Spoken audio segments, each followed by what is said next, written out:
Welcome back to Nick Lenz Comic Corner, Classic Lesson Known Classics. This is episode number 2977, double shot number 2871.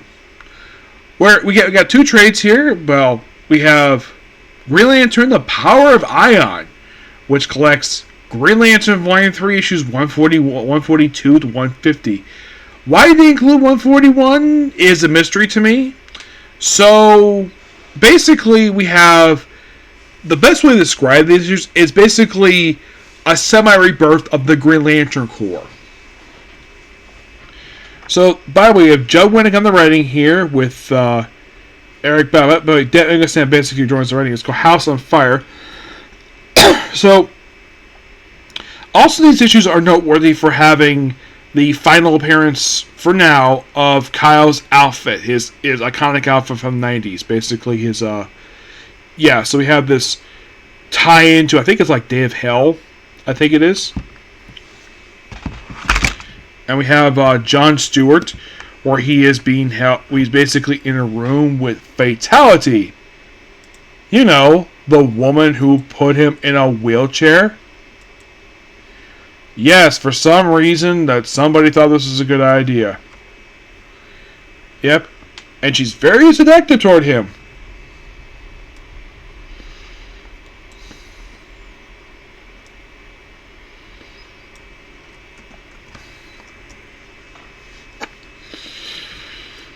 Yeah, this is part of the Power of Ion story arc.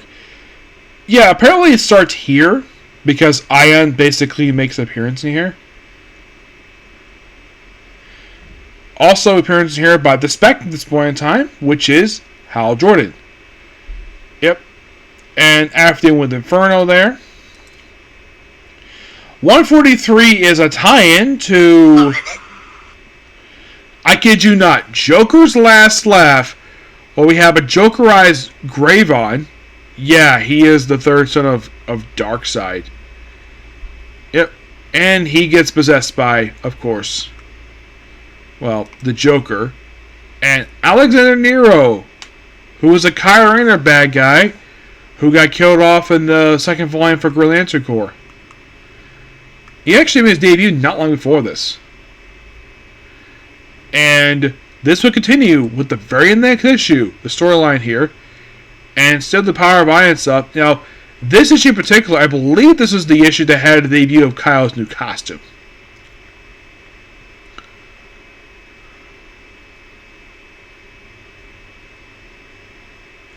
Yeah, so, yeah, deal with Nero and, of course, Fatality. John Stewart, actually, in these issues, finally starts walking again. Also, you have Dale Ergestein basically on the artwork. And, of course, love the cover art for issue 145. Yep. So, okay, so this issue in particular has a debut where he becomes Ion first time. No longer Green Lantern, he's now Ion. And this issue number 145. Yep, he becomes Ion for the very first time in this very issue. Ion is, well, later retconned by Jeff Johns to being the emotional spectrum for the Green Lantern Corps, the entity that is. Mm-hmm.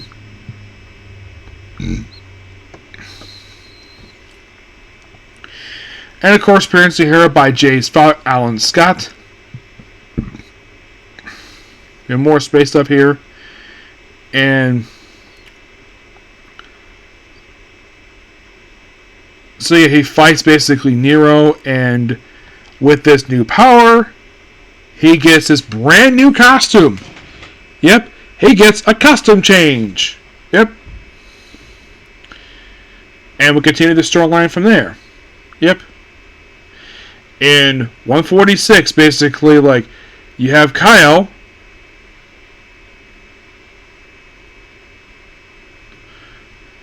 No, it's not. It's some other guy in bed with Jade. And the next story is called Hand of God, where the artwork, this is by Jamie Ingle, who basically does the artwork here. So, it is shown, despite the fact he has the power of Ion, he's able to complete a bunch of work. And he does point out to everybody he is not using his power. He's basically using his own personal mind.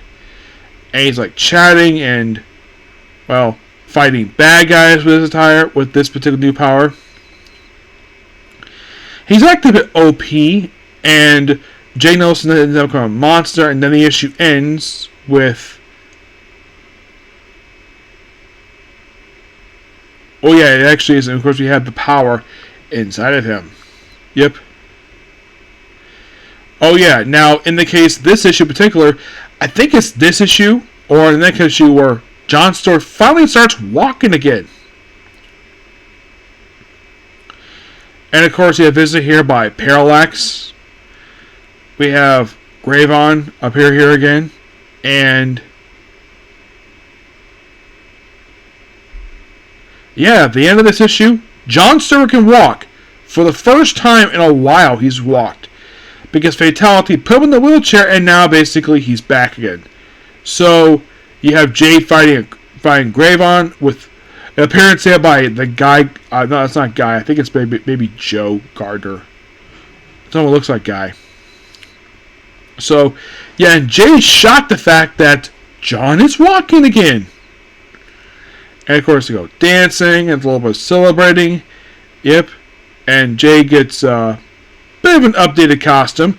Yeah, she ditches the Green Lantern symbol for basically her father's symbol. And moving on to issue 149. Yeah, and of course, basically, like... Yeah, and of course, well, this might be called Ion. This is still part of the Hand of God story arc.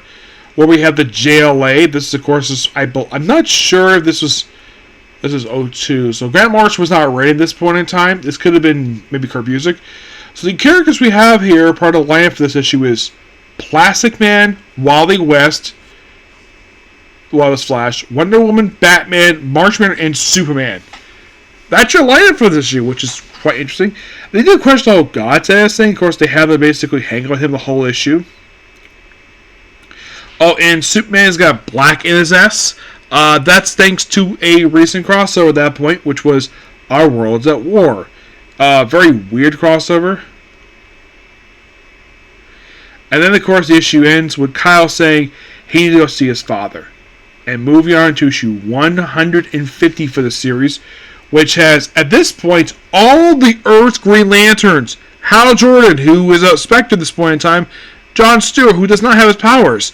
Alan Scott. Guy Gardner, and Kyle Rayner. Yep. And the whole thing with this issue is it's a big change. So again, recap of some characters' powers issue. Excuse me, yes. So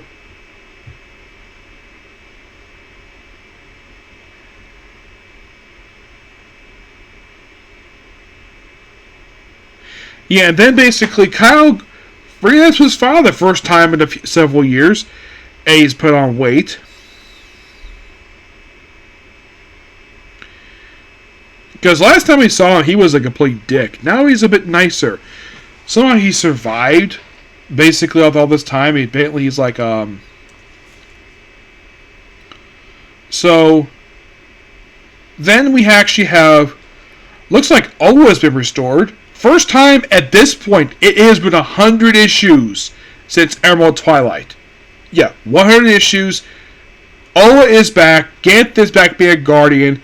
And then, of course, Kyle gives up the power to bring back the Guardians, who all were massacred by Hal Jordan when he became Parallax. Oh, yeah, and then at the end of the issue, Kyle sports a brand new costume. His second costume this whole entire run. And he would wear this outfit for the remainder of this series. Yes, remainder of this volume, he would wear this brand new attire. It's a pretty good looking outfit. It's different per se, but you could thank Joe Winnick for basically bringing this costume. He had to design this costume. Let's see, who was the artist this issue? This was, let's see. It was Dale Ergosam, but great issue overall. I gotta admit, these Green Lantern issues are really good. We're almost getting very close to being done with Joe Winnick's time on Green Lantern. Yes, almost done here. If you're curious how much is left, Not a lot. I'm not kidding about that. Not a lot of issues left to go for him. But great issues. I give Green Lantern, The Power of Ion, a 10 out of 10.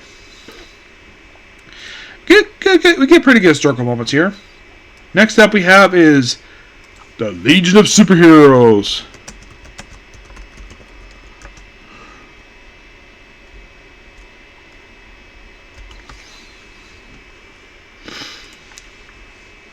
From the third volume of the series. Yep, we're on the third volume. Yep.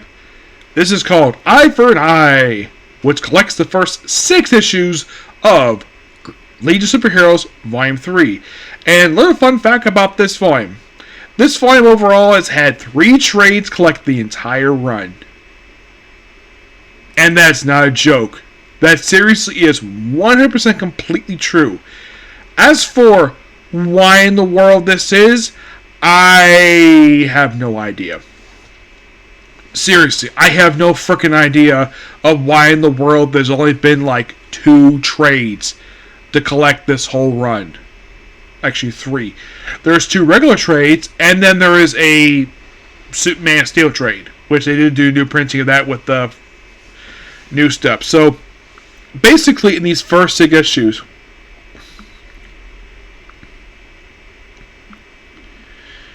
basically the creative team behind these issues are, for the first 5 issues, are Paul Levitz, Keith Giffen,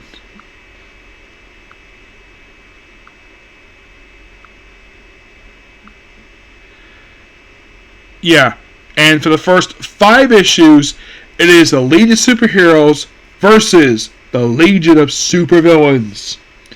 Yes, it's a 5-part epic.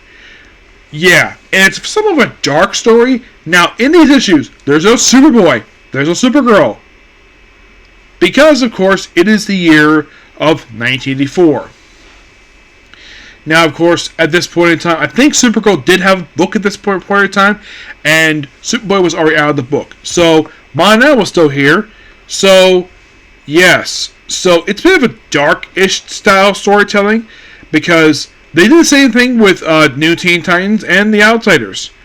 Now, of these 3 books, New Teen Titans actually lasted a really good period of time before it finally ended. Like, after it got restarted, after issue 58, when it was known as Tales of Teen Titans, well, basically it became new stories. They became reprint series, but they basically published the thing alongside of it. This was restarted because of Tales like Green Lantern, Tales of Legion Superheroes. So, we have a lot of action here. We have basically just... We also show off the fact that Saturn Girl is pregnant with her children, the one she has with Lightning Lad. Yep, she and Lightning Lad are going to become parents in these issues. And there's a lot of fun, good sci-fi action here. Because the previous set of issues before the relaunch was all magic stuff. This is all sci-fi stuff. This is basically standard Legion fare done by its popular writer Paul Levitz, because he's one of the most prolific writers of this particular group. Keith Giffen himself wouldn't necessarily do much writing for the group. He would basically do a lot of artwork. Yes. I mean, if you want to think of really good writers for Legion Superheroes, usually people think of as Paul Levitz. I would definitely put up there Jim Shooter, because he created a lot of concepts Legion Superheroes we still have this very day. One of the biggest concepts is the Fearsome Five. Well, it's going to be the Fatal 5. He did kill off some characters. He had a very lengthy run in the book. Another popular writer, another writer who did do some work with the book, but not very long, was Jerry Conway, who had a really good run. And apparently, I did ask him about, did he remember the run? He did barely. And at the time, he was suffering burnout. And I mentioned this to Jim Shooter about this about a couple years ago when I saw American Orlando, and he had no idea about that when it comes to Jerry Conway in this group. But you gotta love this storyline, because it's a very good storyline to start off with this volume for Legion Superheroes. Because you have the Legion versus Legion Superheroes, and of course, supervillains. Yep. That's what you have. And plus, you gotta love the artwork here. Oh yeah, Paikikim does do his co-writing here. But basically, in case you're curious, the Legion of Supervillains was a concept that was created by... If you're curious, who created the group? Well, the group first showed up in Superman 147. Of course, this is a creation of... You were thinking, well, who created the group? Jerry Siegel. Yep, and Kurt Swan. And members of this group at this point in time is Cosmic King, who is Cosmic Boy's brother, Lightning Lad, also the brother of one of the members of the team.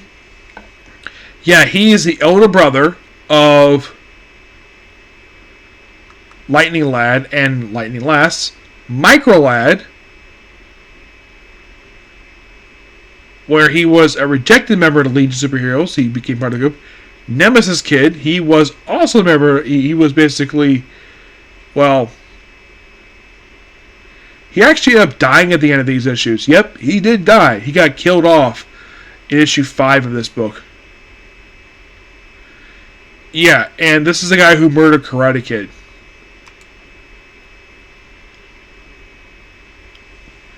Well, the first time he died before they kind of retconned it. There's also Olvar, who was an Axamite. He debuted in the previous division before the relaunch. He debuted in the Great Darkness storyline, and he became a recurring villain after that. He basically was involved here for the opening 5 issues of this book, appeared in the annual, and didn't do much after that. Yep. Yeah, we have Radiation Rad, Radiation Roy.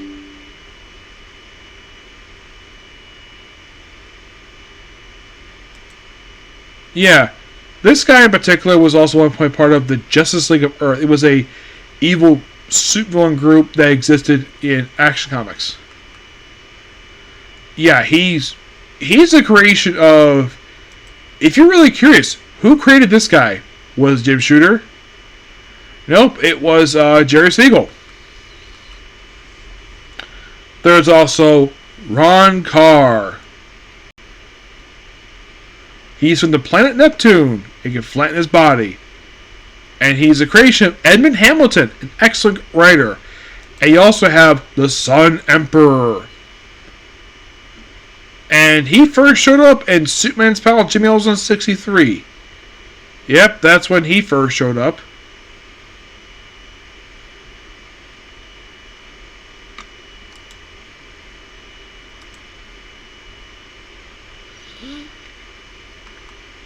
Yep.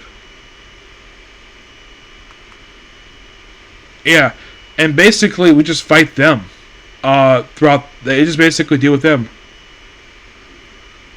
And they also have this guy, M. Wayne, a descendant of Bruce Wayne. Well, that's really a little later.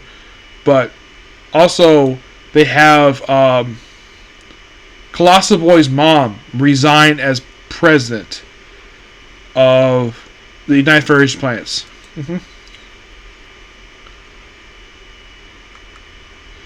You see, her son is member of the Legion of Superheroes. Her son is Colossal Boy. Yeah, she was the president for a long time. She's a Jim Shooter creation. Yeah, she first became president in Legion of Superheroes, number 271 in 1981. That's when she first basically became president, and she stepped down after only being in office for about 3 years.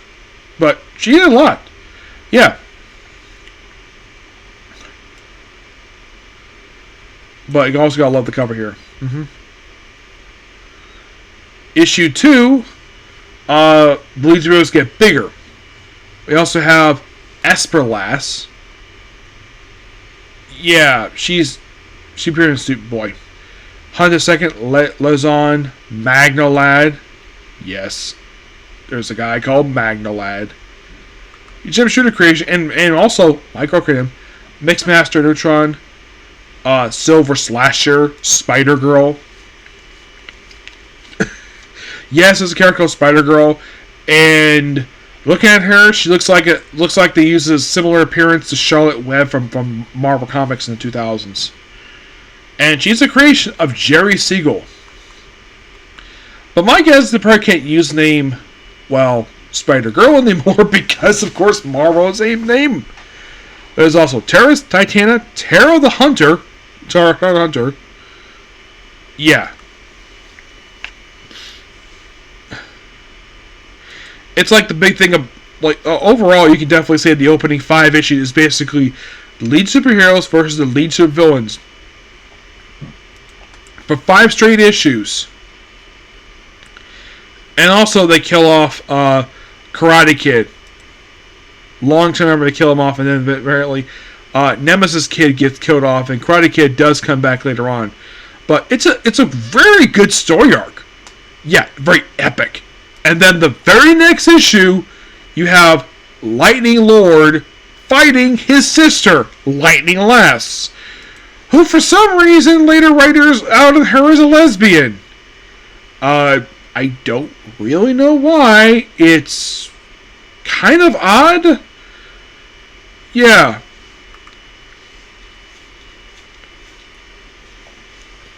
By the way, Keith Gibbons has nothing to do with issue 6. This is Joe Orlando, who is a really good artist. I love the artwork he did for this issue. I mean, he did books like... He did Superman 400. You're thinking, really? He did 400? Oh, yeah, he did 400. He did the 400 issue of the series. He did the artwork for the opening story of the book, Living Legends. He apparently is also known for Swing with Scooter. Yes, he did the artwork for this book. This actually was the second ever book he did for lead superheroes. Last book he did was, I kid you not, issue 331 of, well, actually it was a reprint book. Yeah, it's a reprint.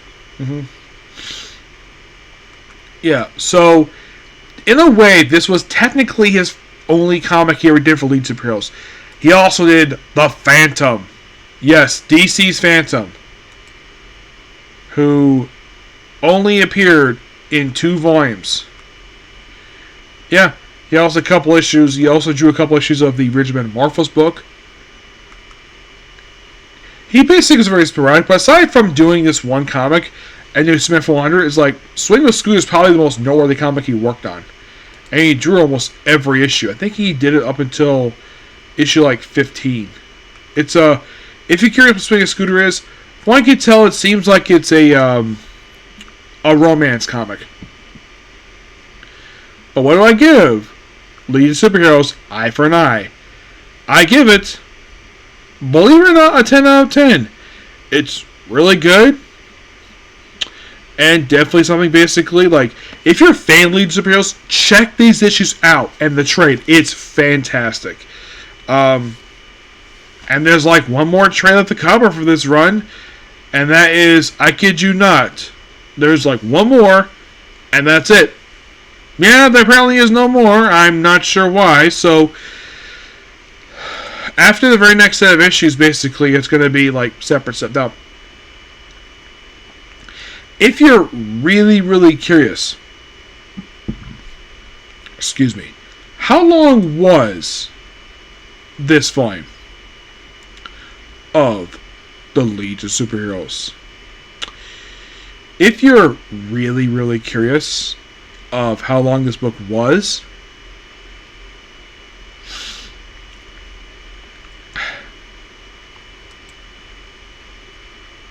I think it's like 65 issues, if I'm not mistaken. 63.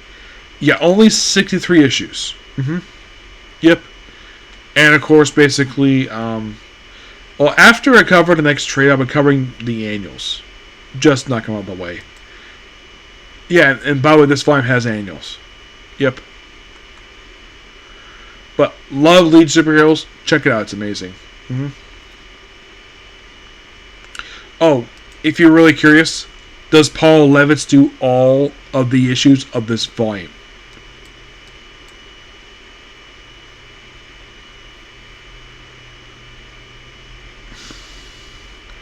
One of the keys loser because he basically can regard issue 181, 281 actually. And this is, of course, the previous volume for the series, so he did it up until, like, all those issues. Yep. As for the third volume, I'm looking at it right now, it looks like he did...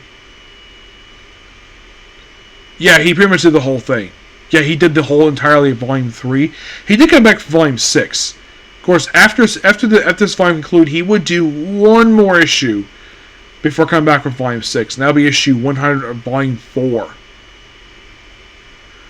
Yep. And of course, he would do Volume 7 of the book, but not Volume 8. Oh no, not Volume 8. But yeah. Great books overall. Yep. So yeah, that's particularly it, particular review. Please be sure to like, comment, subscribe, turn notifications, and do this like button. Hey, next up is the Spare Chronicles. Okay, thanks, you. Bye.